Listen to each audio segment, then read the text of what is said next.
গ্ৰন্থ সুবাহত উৎপল কটকীয়ে বৰ ধুনীয়া লেখা এটা লিখিছে আৰু বৰ সময় উপযোগী লেখা এটা, সময় উপযোগী যাক কয়।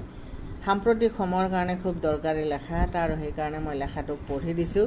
যিসকলে পঢ়িছে তেওঁলোকক ধন্যবাদ, যিসকলে পঢ়া নাই তেওঁলোকে অন্ততঃ কামৰ মাজে মাজে শুনিব পাৰিব, সেইকাৰণে মই লেখাটো পঢ়ি দিছোঁ। আমি সৰু হৈ থাকোঁতে পুৱা গধূলি আমাৰ মায়ে আমাৰ আইতাক অৰ্থাৎ মাৰ শাহুক সোধে, বৌতি আজি ভাত কিহেৰে ৰান্ধো বা বৌতি কি ৰান্ধো। আইতা ঢুকোৱাৰ পিছত এই কথাষাৰকে মামা আইতাক সুধিছিল মায়ে, বৌ আজি কি ৰান্ধো। যিহেতু মামা আইতা অৰ্থাৎ মাৰ মাক মৃত্যু পৰ্যন্ত আমাৰ ঘৰতে আছিল। দেউতা চাকৰিৰ পৰা অৱসৰ লোৱাৰ পিছত এই কথাষাৰকে মায়ে দেউতাক সুধিছিল। মোৰ শাহু, মোৰ মাতৃ অথবা দেউতা এই কেইগৰাকী জীয়াই থকালৈকে ঘৰখনৰ যিকোনো সিদ্ধান্ত অগ্ৰজসকলৰ পচন্দৰ আৰু অনুমতি সাপেক্ষে হৈছিল। প্ৰথম ভাতকেইটা আইতা আৰু দেউতাৰ কাঁহীত বঢ়াৰ পিছতহে আমাৰ কাঁহীত ভাত বাঢ়িছিল।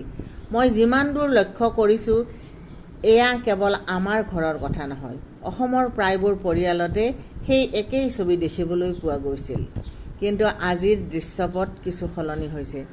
আজি কিছুদিনৰ পৰা আমাৰ ঘৰবোৰৰ সিদ্ধান্তসমূহ জ্যেষ্ঠজনৰ পৰিৱৰ্তে ঘৰৰ কনিষ্ঠ শিশুসকলে ল'বলৈ আৰম্ভ কৰিছে।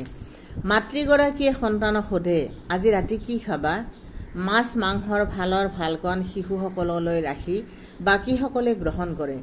নিজৰ কাপোৰ কানি আৰু আৱশ্যকীয় বস্তুসমূহ শিশুৱে নিজে পচন্দ কৰাৰ উপৰিও মাক দেউতাকৰ সাজ পোছাক, মোবাইল, গাড়ী আদিও শিশুসকলৰ পচন্দৰ মতেহে হয়। বহু মাতৃয়ে গৌৰৱ কৰি এই বুলিও কয়, আমাৰেই দেউতাকক মোবাইল কিনি দিছে, পইচা কিন্তু দেউতাকৰে। সৰুতে শিশুসকলক এটা ধাৰণা দিয়া হয় যে ঘৰখনৰ মূল ব্যক্তি শিশুজন, সকলো সিদ্ধান্ত লোৱাৰ অধিকাৰ আছে শিশুটিৰ। পূৰ্বতে আমাক এনেকৈ ভাবিবলৈ শিকোৱা হৈছিল যে পিতৃ মাতৃৰ বাবে আমি এই পৃথিৱীখন দেখিবলৈ পাইছোঁ।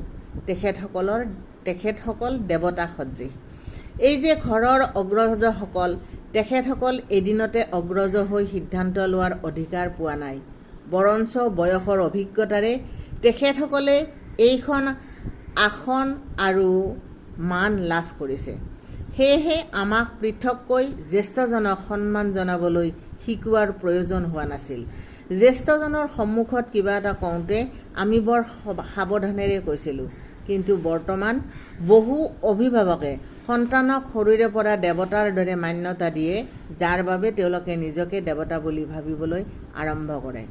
প্ৰতিটো ভাল লগা বস্তু তেওঁলোকে পাবই লাগিব ধৰণৰ এক মনোভাৱ জাগি উঠে তেওঁলোকৰ মনত। সন্তানৰ প্ৰতি পিতৃ মাতৃৰ মৰম শাশ্বত, কিন্তু এই মৰমে সন্তানে শিকিবলগীয়া জ্যেষ্ঠজনৰ প্ৰতি সন্মান, সমনীয়াৰ সৈতে সহযোগিতা, দয়া, ক্ষমা, ধৈৰ্য আদি গুণসমূহ আয়ত্ত কৰাত যাতে প্ৰাচীৰ হৈ থিয় নিদিয়ে, সেইটোও আমি লক্ষ্য কৰিব লাগিব। ভাল খাদ্য খাবলৈ, ভাল বস্তু ল'বলৈ সকলোৰে ইচ্ছা জাগে। সেয়ে ভাল বস্তুত কেৱল সন্তানৰহে অধিকাৰ আছে ধৰণৰ ধাৰণা যাতে শিশুৰ মনত গঢ় ল'ব নোৱাৰে, তাৰ প্ৰতি আমি লক্ষ্য ৰাখিব লাগিব। পৰিৱৰ্তন প্ৰকৃতিৰ নিয়ম, change is the law of nature. কিন্তু এই পৰিৱৰ্তনে সমাজলৈ কি পৰিৱৰ্তন আনিছে সেয়াও আমি ভাবিব লাগিব।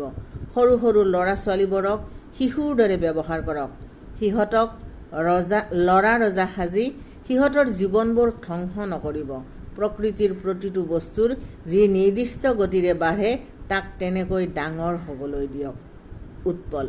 ইমান ধুনীয়া লেখা আৰু লেখাটো পঢ়ি মই অভিভূত হ'লোঁ আৰু সেইকাৰণে মই ভাবিলোঁ আপোনালোকক লেখাটো পঢ়াই দিওঁ। মই পঢ়ি দিছোঁ, যদি ভাল লাগে জনাব আৰু যদি বেয়া লাগে তেতিয়াও জনাব, কাৰণ লেখাটো মোৰ ভাল লাগিলেই যে আপোনালোকৰ লাগিব তাৰ কোনো নিশ্চয়তা নাই। আৰু মই চাওক আজি ফুলখিনি সজাইছোঁ এনেদৰে, এবাতি সুখ এনেকৈ পাওঁ ৰাতিপুৱা।